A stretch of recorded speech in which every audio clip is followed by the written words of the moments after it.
Sulla nuova pavimentazione del Ponte Vecchio, che per inciso nessuno ha ancora visto se non per una foto mostrata da noi di Rete Veneta, l'amministrazione di Elena Pavan sembra aver messo una pietra sopra.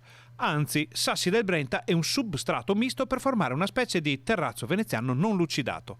Eppure, qualche anno fa gli stessi esponenti dell'attuale amministrazione avevano idee ben diverse. Non ci credete? Basta dare un'occhiata al verbale della terza commissione consiliare del 10 settembre 2015 per leggere quel che l'attuale assessore ai lavori pubblici Andrea Zonta diceva all'epoca sul progetto del ponte.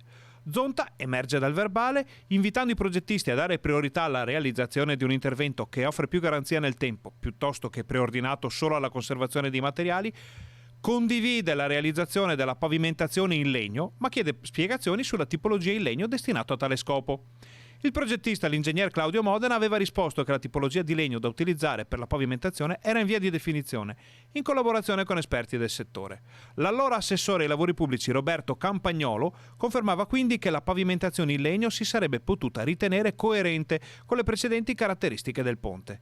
E sapete che c'è?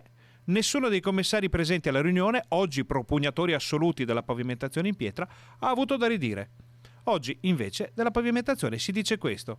Pavimentazione che è considerata da sempre una strada, cioè un percorso di mezzi che mettono in collegamento la sponda destra con la sponda sinistra.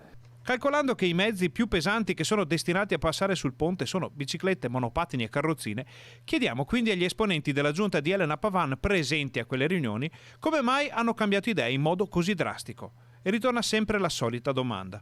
Visto che l'idea di una pavimentazione in legno era ormai passata, perché non coinvolgere la città in un percorso decisionale?